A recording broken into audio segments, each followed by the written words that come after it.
deep and apostolic, most edifying podcast in the world. I'm joined here today with Abuna Matthias. Thank you, Abuna, for coming onto the podcast. Thank you. It's good to be here. So before we get started, I'd like to get to know you a little bit more. So tell us more about yourself, a quick bio about you. I was born in Scotland. My parents were there studying for their PhDs when I was born. I lived there for about 9 months as an infant, and then we went back to Egypt, lived there for another couple years, and then we immigrated to the United States, to Houston, Texas, 1980, and I lived here ever since. I went into electrical engineering, and I did a lot of software work. I worked as a software engineer for 15 years. Then I was ordained a priest in 2015. So I've been a priest a little over 9 years. I serve in St. Paul, American Coptic Orthodox Church in Houston. And yeah, that's the overview. Thank you, Abuna, for coming onto the podcast. Sure, thank you.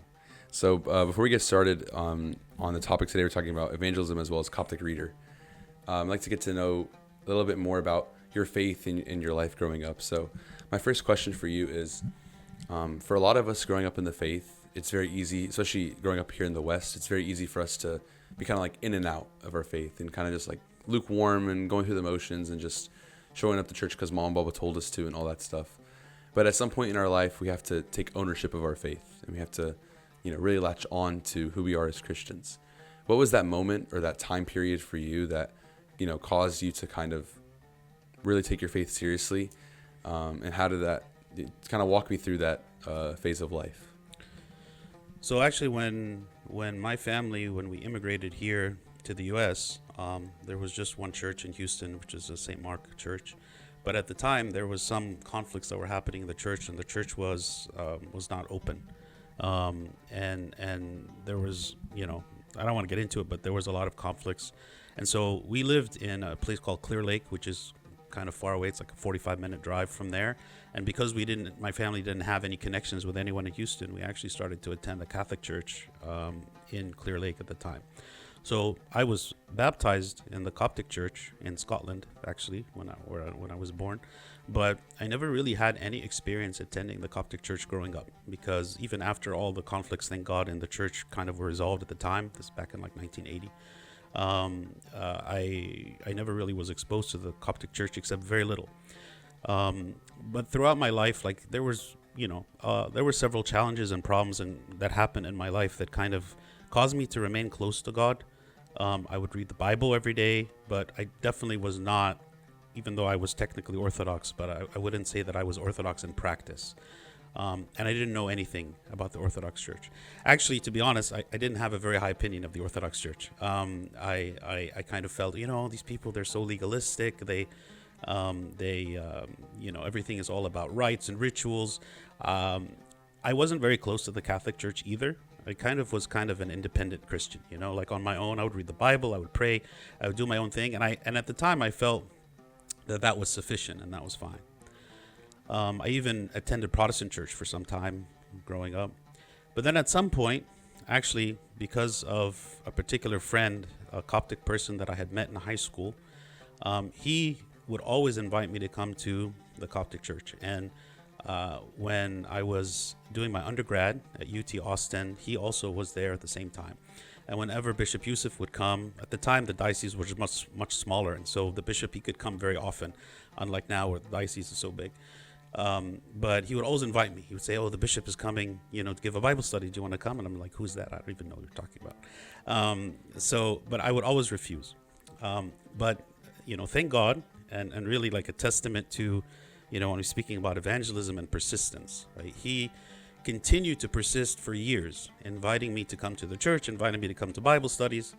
And so at one point, I kind of reached a low point in my life where I felt, I need to make a change.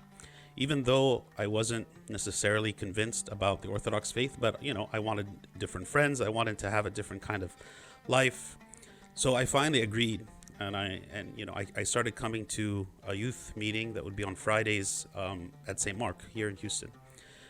This was, I think I was like 21 at that time. When I came to the church, again, I had no knowledge of the church whatsoever. I didn't know what an agbeya was. I didn't know anything about the liturgy. And so after some time, I started to I made friends. I started to come more often. I started to come on Sundays. I started to get more and more involved in the church. I started serving in the church. There's a kind of funny story of how that happened. But I found myself getting deeper and deeper into the church and actually starting to really feel convinced of the Orthodox faith, as opposed to me looking at it as though it's like something I'm kind of like distant from, or I'm coming to the church just for social reasons. But I really started to be convinced of the Orthodox faith, and it really became truly like my own faith, and I loved it. And so I got very, very involved in the service in various ways. I served in Sunday school. I served I was a coordinator of like the college and graduate convention that was done in the diocese. At the time, it was like for the whole diocese. And so after a while, in 2015, or really 2013, is when His Grace at the time asked me if I, would accept the call to priesthood, and I said yes. And then I was ordained in 2015. So it was a long journey for me. I'm the last person I would have expected ever to become a priest, because I didn't grow up in the church. I had to learn so much at an older age that maybe people who were like 15 years younger than me would have known that I didn't know.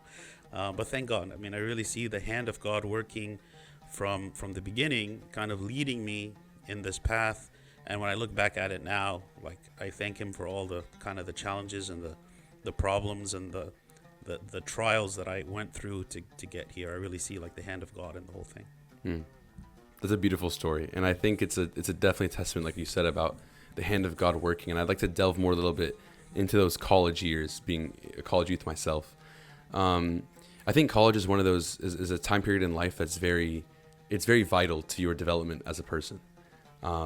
Even someone like myself who grew up in the church and was very close to the church my entire life, you find that college is a time where your faith is very tested, and your life with the church is tested greatly. And for you kind of make a decision where you either stick with it or you move away from it, or if you're on the other side of the spectrum, either stay away from it or move closer to it. And you mentioned that there was a friend that was persistent and always pushing you to do that. What is your advice to people who are that friend, and there's someone that they know is like, falling out of the faith or fallen out of the faith? What is your advice to them to kind of, bring their friends back into the Orthodox Church? So I think, number one, persistence is very important. If it weren't for the persistence of my friend, I don't think it would have, he was maybe persistent with me for 7 years, something like that.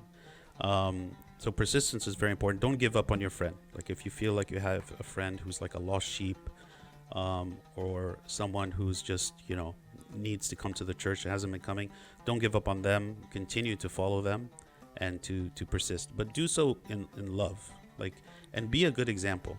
A lot of times as Christians, we push our beliefs on other people because it's the right faith. It's the right faith. I mean, we believe in what is true, but a lot of times that's not enough to convince a person. Like, go to them, be like, oh, our faith is the right faith, you should come to the church.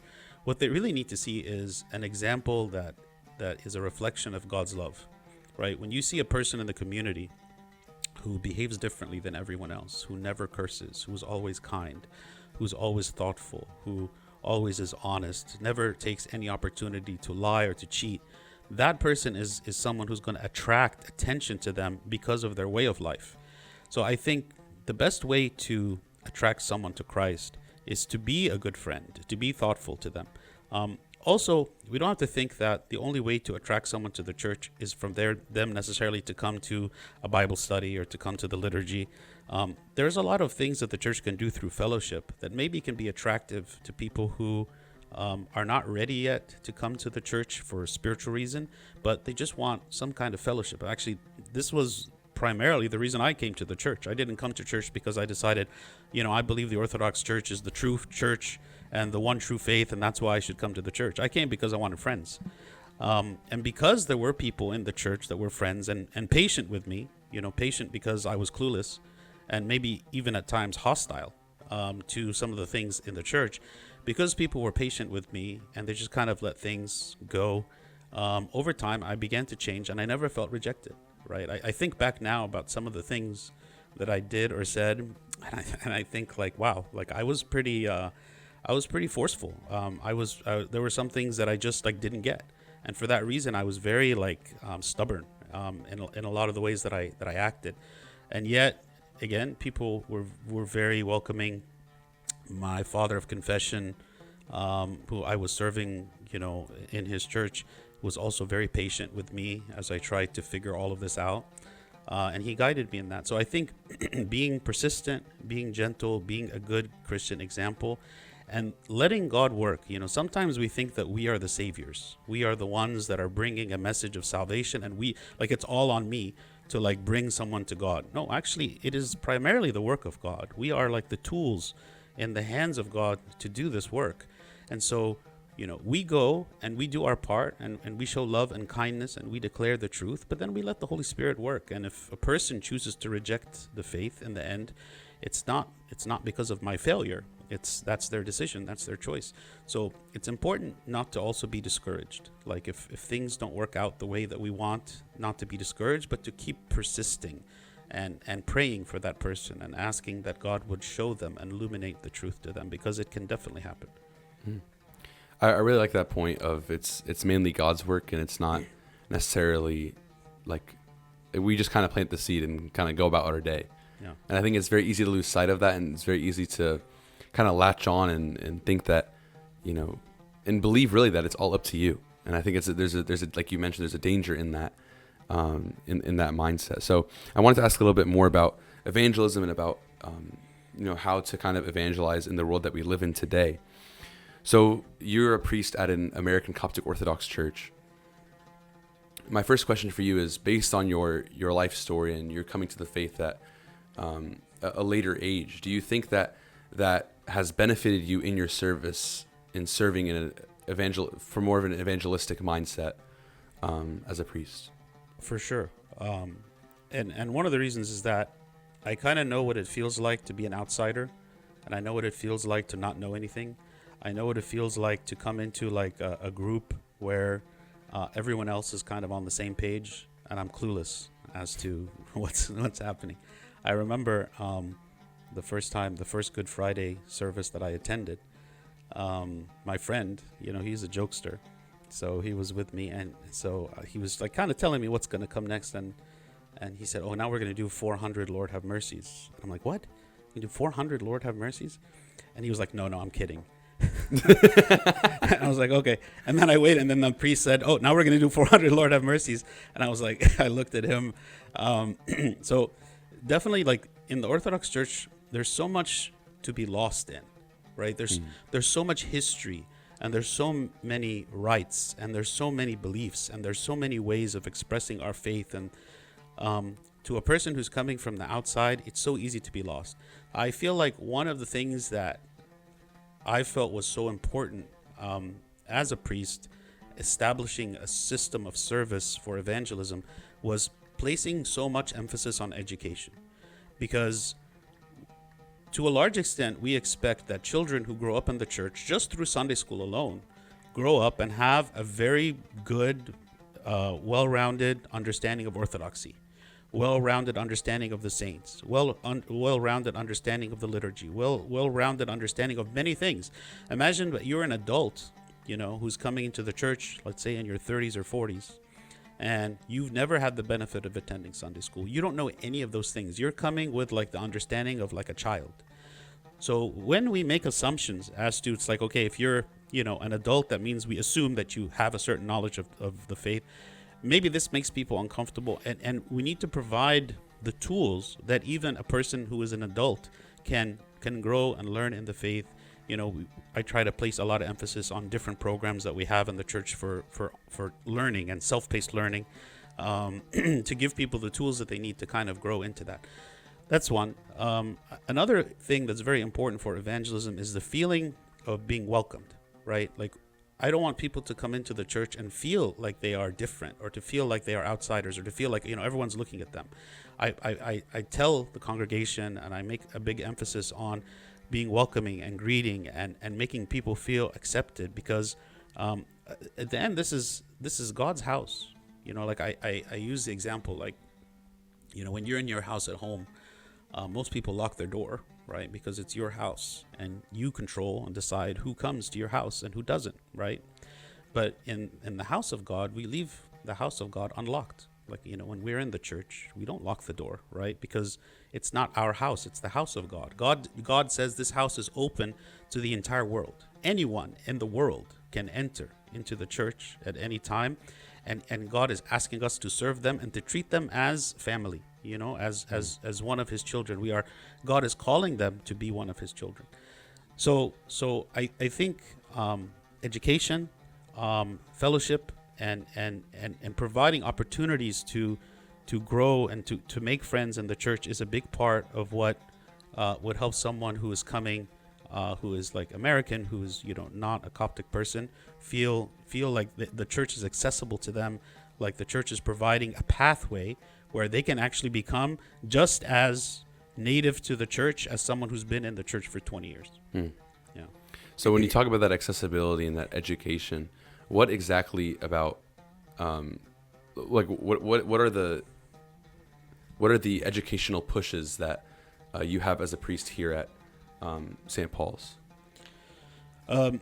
So we have several programs. So we have a meeting that we do after the liturgy every Sunday that's called the Harvest Meeting, and the meeting is primarily designed for communicating the faith in a simple way, not assuming a lot of prior knowledge, and speaking about everything that we believe and different aspects of the church.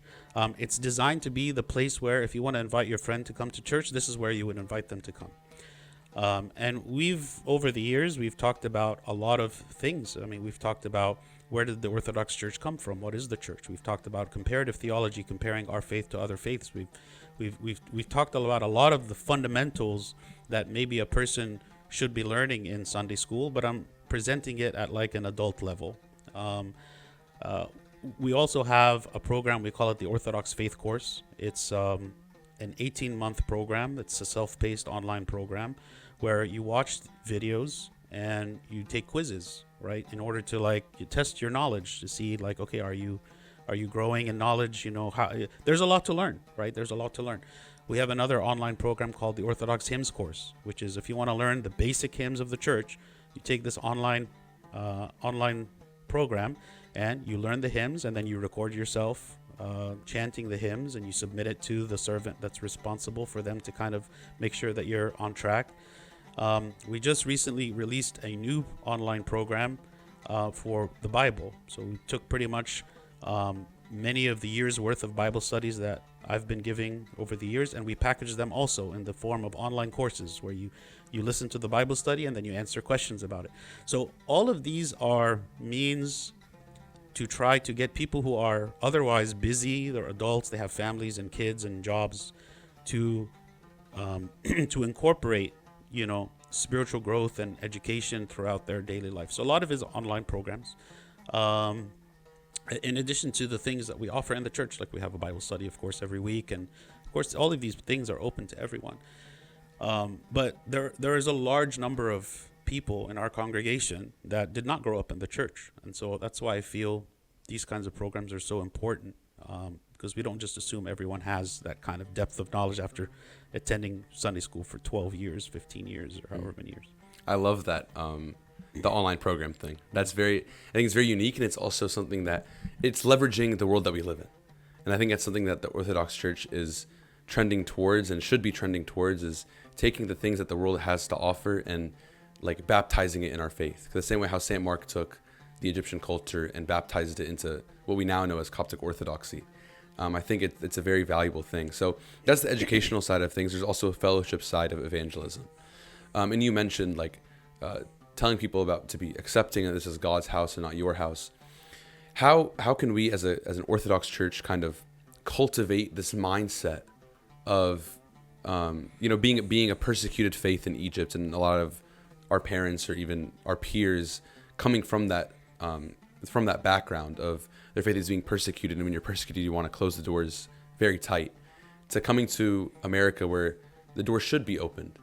How do we kind of cultivate that shift in a mindset at a congregational level?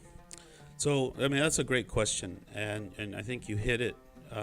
You hit the main point, which is that in Egypt, the Coptic people were persecuted for so long. The mindset of let's keep our doors open and allow everyone to enter, and let me go out on the streets and evangelize, or invite people to come to the church. That's not there. And you know what? I don't blame them. I think like the example I think of is like, let's say I immigrated to China, and I don't speak Chinese. I don't understand Chinese culture. So I want a church that I'm going to attend there. I want them to be speaking English. I don't want them to be speaking Chinese. And when people say, oh, well, we want to invite more Chinese people to the church, or we want the church to be more Chinese centric, it's like, well, okay, but that's not like, I can't engage with that. Right. So when we have people who are immigrants and are wanting to focus on the Arabic language, and they don't know how to engage with society as well, that's very understandable. I understand that. I'm not saying that that's the ideal, and I'm not saying that that's what the church should be, but I understand from the perspective of immigrants that it's difficult for them to engage. But the following generations, the ones that grew up here in this country, they are the ones who can then directly engage in the service of evangelism. What is it that the immigrants did, those first generation they came? They, because of their love of God, because of their love of the church, what they did is they invested in their children to grow in the faith. And now the children, having grown in the faith, having both a good knowledge of the faith and a good understanding of the culture and the language, they are now the ones that are in the best position to go out and to be this, and to attract the people from the community of whatever ethnicities that they are in the country to the church, right? So whenever I speak about evangelism, I speak about two aspects. There's what I call the active evangelism and the passive evangelism. The active evangelism is what you maybe typically think of as evangelism. Like, I go out into the community, I speak to people. If I have friends at school or friends at work, I don't shy away from talking to them about my faith, inviting them to Bible study, inviting them to church, and so on. Active. Passive evangelism is more about what I am, not necessarily what I do. So, for instance, what I am, obviously, as a good, moral, Orthodox Christian in the community, like, people look at me as being different. People look at me as being like following a certain way of life, maybe different than the rest of the world. That's part of passive evangelism. But also passive evangelism is about, how do I structure the church itself? So, for instance, we have greeters, okay? The decision to add greeters to the church, it's not let's go out in the community and attract people. No, this is, okay, when someone comes to us, how are they received, right? They are received by a group of people that are very focused on welcoming them and providing the materials that they need. Like, we have this little handout that shows, like, here's kind of what to expect in the liturgy, and a very, very high level. We made brochures that people can have to kind of understand more about the faith. It's about kind of understanding your role in the community as being, we are a church, but the church is open to everyone. So our focus should not be only on serving the people already in the church, but how can we serve those people outside of the church? When His Eminence established the American Coptic Church, one of the things in his mind is that he considered that he was the bishop or the metropolitan for the entire diocese, not just the Coptic people in the diocese, but for every single person in all the states of the diocese. So he would ask himself, how am I serving those people? Like, how am I serving the people who are the neighbors here in the neighborhood that we have behind the church? How am I serving them? The majority of our service in the church is for the active members, okay? But if you look at what is the purpose and the role of the church is intended to serve the entire world. The entire world, every single person in the world. It is the means of salvation. It is the ark of salvation for everyone in the world. And if you look at who are the world, right? The world includes the active members already in the church, includes the non-active members, like the lost sheep, the people who were in the church and left, and it includes the non-believers, right? The people who are everywhere. So if we ask ourselves this question, how is our church serving the active members? Well, we have a ton of services, right? For active members, we have Sunday school, we have Bible studies, we have liturgy, all the sacraments. Like the majority of the work of the church is for the active members. How are we serving the lost sheep? Well, I mean, we still can serve the lost sheep, although maybe we serve them less. Maybe it is a more difficult service because these people are not in front of us. Maybe a lot of people don't know who these lost sheep are. Maybe we forget to ask about them. It's a harder service. But what is the hardest of all is serving the non-believers. These are people we've never met. These are people I don't know. Who are they? They're people that have never come to the church. So, but if we put in our mind that just as the church is serving the active members, we should also be serving these other groups. We can start thinking, let's say, what services can I create in the church to serve these other groups? Like, for instance, I create Sunday school because I know that there are kids in the church and the kids need spiritual education. So I create Sunday school. And I have a whole set of Sunday school servants that are dedicated to the service because I know it's important. Okay, so if that's important, well, what about the unbelievers? What services do I create in the church to attract the unbelievers? How do I orient the church to attract the non-believers? How do I bring them and how do I keep them? And so it's a very important question, and it's something we have to be proactive about. You know, sometimes we take the stance of, well, when a person happens to come, then I'll deal with them. No, actually, it's just like we don't wait for our kids in the church to just happen to ask us a theological question. And then we say, oh, let me give you the answer. No, we create classes for you to learn, right? We are being proactive. We understand the importance of this spiritual teaching, and so we teach. The same should be for the non-believer. If we consider that the church is truly a church that is seeking the salvation of all people, well, there are a lot more unbelievers in the world than there are believers, right? There are a lot more non-believers around us here in the church than there are people who are in the church, right? So if I put in my mind, how do I reach to them, right? And maybe the way we structure our services or the additional services that I would have to the church would be different because I'm thinking that way. But if I'm thinking I'm only serving the people who are inside, who are already here, well, then yeah, maybe I'm going to go a different direction. So it's important for us to keep that in mind. What is the church serving? Who is the church serving? Where do you think that balance is? Well, certainly there is limited resources, right? Actually, Christ said, the harvest is plentiful, but the laborers are few. But the thing is you'll find in any congregation people that have different gifts and talents, right? Not everyone has the ability to teach in Sunday school, but maybe the person who is going to do the service of evangelism is actually a very different skill set. You need someone who's very personable, someone who's able to engage and speak well and make friends and understand, have like very good emotional intelligence, understand where people are coming from, someone who's not judgmental at all, someone who's able to engage and have patience. Maybe the kinds of skills needed for a person who is teaching Sunday school and a person who's doing some evangelism work is not the same, and you will find those people. The question is am I recruiting those people? Am I attracting those people? Am I creating services for those people? And so I don't want to somehow say that, well, a certain percentage of the service should be this and a certain percentage of the service is this. I think we should look at it as, let's use the skills of the people that happen to be in the congregation. And if they fit in this service, let's put them there. But if they fit in a different service, let's be actively trying to recruit them for that as well. I love that point. I think that, like instead of putting numbers on it or putting like I as an engineer and you as well, probably like numbers are very easy, and saying like this percent there, this percent there, this percent there is very easy to do. But it's harder when you have, people of different skill sets. But I really like the point you made of putting people in with the skills and the places they need. And I think this leads right into the next topic we're talking about, just Coptic Reader, which was a skill that you had that you were put in place of to invest into the development of this. So first off, what is Coptic Reader? And then we'll go from there. So Coptic Reader is a mobile application that we developed, I think that was released in 2011 or 2012, which has all of the prayers of the church, and it's dynamic. So on any given day, it will figure out what should be said in any liturgical service or any service of the church based on the season, based on the specifics of that day, and generate a document that then can be used to pray. So as opposed to having to know, it's like, okay, let me figure out which Katamaro's book I need to open. Let me figure out, do I need the home blessing book? Do I need the baptism book? Do I need the crowning ceremony book? Do I need the liturgy book? It puts everything together.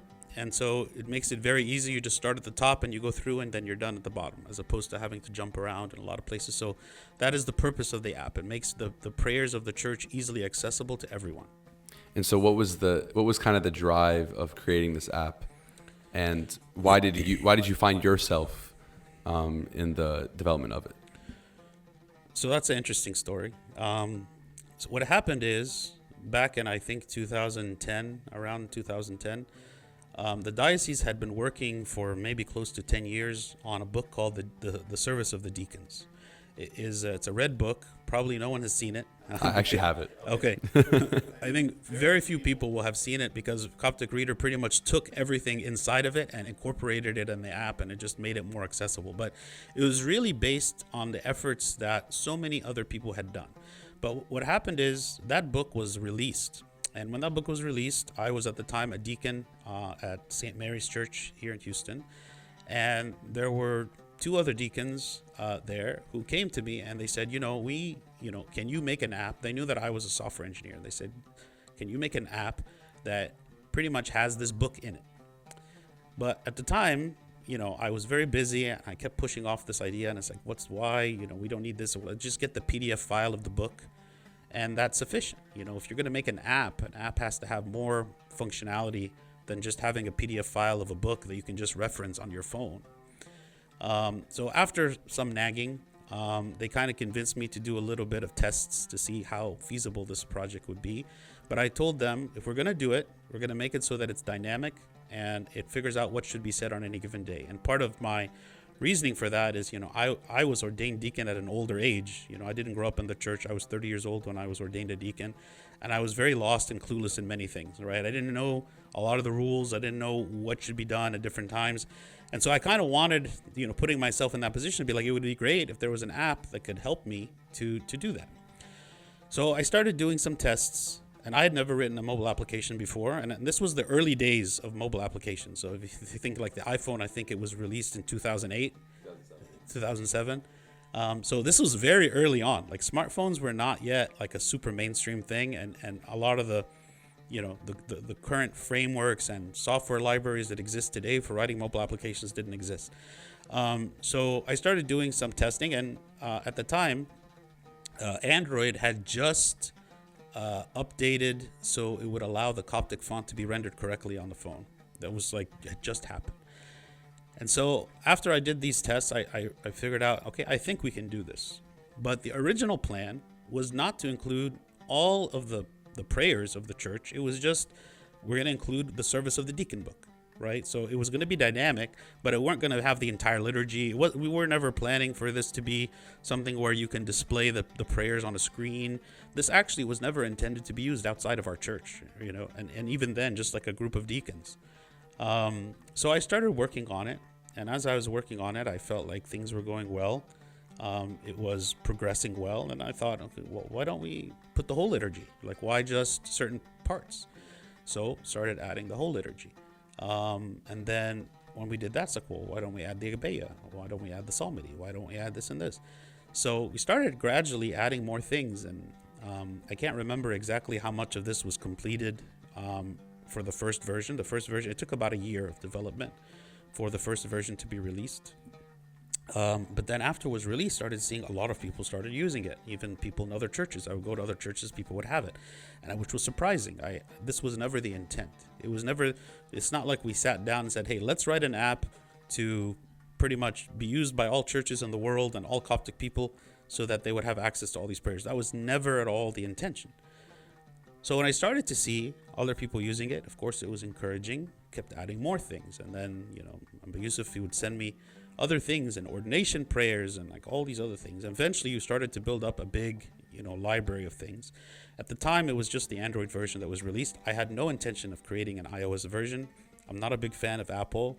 But also I would have to rewrite the whole app again, pretty much for Apple, because at the time, a lot of the frameworks that exist today for essentially writing an app once and deploying it to multiple platforms. Those things didn't exist, or they were not mature enough to really do this well. So I'd have had to write the app a second time pretty much. And I was hesitant to do that. But after a while, there were so many people who were demanding that this has to be done. So I said, okay. So I started working, and I found a way to, simplify some of so I don't have to rewrite everything twice. And I worked on it for another 6 months. And so then the iOS version also was released. And since then, thank God, we've been still updating it and making content updates and making fixes and changes since then. So it's been now, 12 years or so. Yeah. So it's been a big blessing to work on it. And also I feel like it's a big blessing, like as a priest, like for me to be able to refer to it and see all the things that I need in one place. I don't know what I would do otherwise. I don't know how I would have to have all these books with me or wherever I go. So thank God. I'm really thankful. And I feel like God made it so that app had to exist first before I was ordained a priest. So like you mentioned at the end there, you worked on this before becoming a priest. Do you think that, obviously you had to delve a lot more into the faith and the rituals and the rites and the little nitty gritty things about the faith in order to put the app together. Do you think doing that kind of pushed you into the priesthood? Or do you think that those are two completely separate events? I mean, I wouldn't say that they're necessarily connected. I mean, it definitely helped me learn more about the rites of the church, but I don't think that directly translated into the priesthood. I think that was really a separate thing. Even if Coptic Reader hadn't happened, I don't think that would have made much difference. That's what I think. You can ask them, Yusuf, that question. But it was more for like my personal knowledge and edification. Like I said, I never grew up as a deacon, and so many of the things that the younger deacons knew, I didn't know. And so for me to have an opportunity to work on this app helped, expand my mind about, how things are done and to become an expert in some sense about a lot of these things, because I had to be able to code it. So it really helped me a lot. And so, I mean, I'm thankful for it. It definitely helped me grow. I'm not sure if it really was connected to the priesthood. Yeah. So talking about Coptic Reader and its development, and now it's been out for, like you said, almost 12, something like that, 12 years. I was born in 2005, so my entire life in the church that I can remember has been Coptic Reader. And like you said, I think it's a big blessing to have the ability to just open up your phone and have everything liturgically that you could ever possibly want at your fingertips. And so my next question for you is, that's obviously the beginning of Coptic Reader, is having, maybe it's not the beginning, maybe it's just its whole purpose, but Coptic Reader is the first of its type of a spiritual app in the Orthodox Church where you have all the prayers. Recently there's been other apps that have came out, like there's the Coptic Hymns app that has recordings of probably every single hymn you could ever imagine, and classes for all of them, and hezets and all these things. Do you think there's a space for more educational versions of apps in our Coptic Church? Like you mentioned, the online courses that you have for evangelism. Do you see a place where there's an app for like Coptic education in the future? And if so, what do you kind of think are the implications of that? I think definitely any use of technology that exists to help further spiritual education, to help further knowledge of the church, to further like people learning more about the church and being a resource, whether it be for potential converts or for people already in the church or through Sunday school. I think all those things are great. When it comes to technology in general, like I'm, of course, my whole life has been in technology in some form or another, even before the priesthood. I think we have to be careful with technology, because technology sometimes can have unwanted side effects. For instance, with the advent of Coptic Reader, like it does a lot of things for you that you otherwise don't have to do on your own. But maybe it also makes it so that people don't necessarily learn. Why is it that we're saying certain things on this day versus other things on a different day? you just look at the screen and it tells you what you should say, and you don't give it a second thought. So I think technology is good, and can be beneficial to the church. Doesn't necessarily mean that everything about it is good. Doesn't mean everything about it is positive. Like, there could be some downsides to technology. I mean, even in technology as a whole, like, technology has allowed us to be able to communicate with people, but there are downsides. There's such a thing as too much communication, and we see all the issues with social media and things like that. So but as far as like creating more apps for the church, and apps that, like, you can have an app that's focusing on like the church fathers, or I think having little short documentaries about different aspects of the church is very important. So yes, I would be a big proponent of more apps to help people learn, and even incorporating those things into like a Sunday school curriculum, or other educational programs. Yeah. I've had the blessing of traveling a lot for this podcast and meeting a lot of different people that do a lot of very cool things with the faith. And I think one of the things that I've realized is that there's a lot of people in a lot of places that really have this passion for using technology for the church and for good things in the church. It's just about like I can imagine building an app is not, especially in 2010, is not a very easy task. It's a very like taking that first step and actually doing it and going through the entire process is definitely something very difficult. And I think that's part of the hesitation a lot of people have when it comes to things of technology in our church, is that sometimes it's very difficult to put together. It's very difficult to kind of cultivate. What is your advice to people that feel like they have this skill, or they have this, not just with technology, but in general, they have a skill or they have a ability to make a difference in a certain way, but they're scared of putting the effort in or getting themselves into something that is a lot bigger than they realize, something like anything like that? I mean, my experience with Coptic Reader has been, if you work hard and you use the skills that God gave you, eventually you will be given an opportunity to use it for God's glory in a way maybe you didn't expect. Don't look for using your skills in a big grandiose way. Just look for, how can I do the smallest thing, right? How can I serve the people around me with the skills that God has given me? And if God calls me to something bigger, and he calls me to something that affects more people, it's kind of like, in the scripture when I think it's in the parable of the minas, which is similar to the parable of the talents, but those who were given a few minas, and they were faithful with those, when the master came back, he said, now you will be in charge of 10 cities, right? Because you were faithful with the little, you will be faithful with much. And I think this is the way God operates, right? He says, if you have been faithful with the little that I have given you, if you have been faithful with the things that you have been called for, in privacy, without anyone knowing, right? If you have been doing the work, the hard work, the using your skills and your talents in a way not for your own glory, not because you wanted people to see what you were doing, even when no one saw what you were doing, you did it because you wanted to be faithful to God, then God will give you something more, right? He wants you to be faithful with the little, and then you will be given more to be faithful with as well. And I feel like that's been a lesson that I've learned throughout my life, and that applies. I mean, maybe you could say that that's what happened with Coptic Reader, but I would say in general, like for everyone, right? When we use the skills and the talents that God gave us, and we put our full effort into it, through the grace of the Holy Spirit, he can grant us to use that skill for the glory of God in a way that affects a lot more people and benefits a lot more people.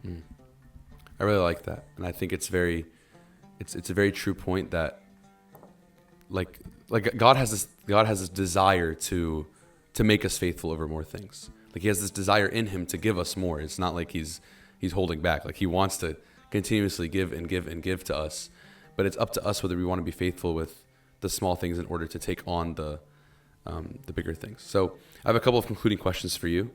The first of which is, where do you see the future of Coptic Reader? Do you see it getting any more robust than it is, or just...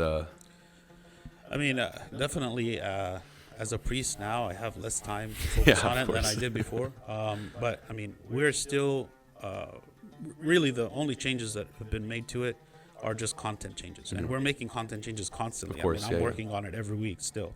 But the app itself, like in terms of the app functionality, hasn't really changed very much for a long time. I think in time, there could be a new group of people that eventually take it over, that have more time, but revamp it, modernize it more, and add some more features to it. Although I would say, I tend to avoid the whole, philosophy of like, let's make changes just for the sake of changes. I would ask the question, it's like, well, what is needed? Like for instance, in my use of Coptic Reader, there's a few things that I would want. Like, some people ask for bookmarks, some people ask for like a more robust search feature, and I would agree with that. Those things would be useful. But there's a lot of things about it, just like, well, it's meeting its purpose. Like its purpose is, I open it, I pray, we use it in the churches and whatnot. So I think there definitely can be improvements to it. Although, again, like I want to avoid the whole, let's just keep renewing it. Let's just keep adding features just to say that we're adding features. Yeah. It's not a commercial app. It's for the church. So, but definitely, I think it would benefit from having people that have more time to really invest in it. But one day, God willing, he will bring those people. Of course. My last question for you is, throughout your entire journey of life and, becoming a priest and Coptic Reader and all these things, what would you say is the one thing that God has taught you the most? Just in general, if you had to name one thing. One thing. People who know me, they know there's this one verse that I quote like all the time, and it's a Proverbs 14:12. It says, "There is a way that seems right to a man, but its end is the way of death." The reason I like that verse so much is because I think there's so many times in our life where we think we know what's best for us. Everyone does, right? We all have a goal, we all have a plan, we all have a dream, we all have things that we aspire to and hope for and pray for. And a lot of times those things don't happen, right? And we get disappointed. Sometimes the disappointments are small and, we pick ourselves up and we keep going. But there are some times where people live with regret and disappointment because they never achieved something that they wanted, or even bitter toward God. Why didn't you give me this desire that I have? And they live with that desire. They live with that fantasy of what could have been, and it kind of poisons their life. It makes them feel like their life that they have is bad and worthless, and comparing it to the fantasy that they wish they had. But I think this verse really puts into perspective, right? We are limited in our understanding and knowledge of what is good. So many times we think we know what's best for us, but when we receive it, we realize that it's not. I mean, if you look at the example of Eve, she said, "Oh, the fruit looks good." She looked at it. She said, "Oh, it seems good. It's good to eat." But actually, when she ate it, it brought death, right? And death was something that was so maybe incomprehensible to her. She had never experienced what death was before, right? She'd never seen death before. The concept of death was foreign to her. And yet when she ate of this fruit that looked good, it brought the absolute worst thing that could have happened. So I think part of growing in faith, and I think this is something a lot of us struggle with, growing in faith is to trust in the goodness of God, to trust that God is in control, to trust that if God doesn't answer our prayer or doesn't give us the thing that we want, that's because maybe that thing that I want, actually, though it looks good to me, but it would have brought death. It would have brought pain. It would have brought destruction. It would have brought some negative consequence that I can't see. So I think the secret to contentment in life is to trust that wherever God takes you is the best place for you. Don't compare yourself to other people. Don't just keep regretting decisions that you've made. Just keep looking forward. And in the end, believe that even if in this life you never receive that which is your greatest desire, in heaven you're not going to care. In heaven it's not going to make any difference to you whether you had it or you didn't have it. Because just like the scripture says, "Eye has not seen nor ear heard, nor has entered into the heart of man what God has prepared for those who love him." Right? Like what we will receive in heaven is so far greater than anything on earth that even if you received everything on earth, it would be worthless and pointless to you. So look forward and look hopefully at the future. Trust that God is giving you what is good, and don't look back at the things you never received. I love that. Thank you, Bona, for coming onto the podcast. Thank you. And thank you guys for watching. Make sure to like, comment, subscribe, turn on post notifications. See you guys next week. Thank you, Bona, very much.